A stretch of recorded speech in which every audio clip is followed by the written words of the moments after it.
బంగాళాఖాతంలో ఏర్పడిన అల్పపీడనం ప్రభావంతో రాబోయే 2-3 రోజులు భారీ వర్షాలు పడే అవకాశం ఉందని హైదరాబాద్ వాతావరణ కేంద్రం తెలిపింది. 1-2 చోట్ల అతి భారీ వర్షాలు, మరికొన్ని ప్రాంతాల్లో ఉరుములు మెరుపులతో కూడిన మోస్తరు వర్షాలు పడొచ్చని వెల్లడించింది.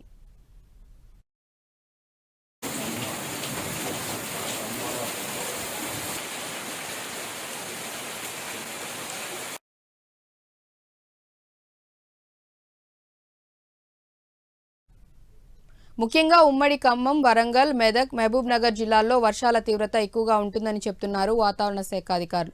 ఇప్పటికే తెలంగాణ, ఏపీలోని పలు జిల్లాల్లో జోరుగా వానలు పడుతున్నాయి. గత 2 రోజులుగా హైదరాబాద్లో కురుస్తున్న వర్షానికి లోతట్టు ప్రాంతాలు జలమయమయ్యాయి. అధికారులు ఆరెంజ్ అలర్ట్ జారీ చేయడంతో జీహెచ్ఎంసీ అప్రమత్తమైంది. ముంపు ప్రాంతాలపై ప్రత్యేక దృష్టి పెట్టింది. గడిచిన 24 గంటల్లో కుత్బుల్లాపూర్, షాపూర్ నగర్లో 4.1 సెంటీమీటర్లు, కాంచన్ బాగ్లో 4.0 సెంటీమీటర్ల వర్షం పడింది. ఇవాళ రేపు ఆదిలాబాద్, కొమరంభీం, ఆసిఫాబాద్, మంచిర్యాల, నిర్మల్, నిజామాబాద్ జిల్లాలతో పాటు ఉమ్మడి కరీంనగర్ జిల్లా వ్యాప్తంగా భారీ వర్షాలు కురుస్తాయని ఐఎండీ తెలిపింది.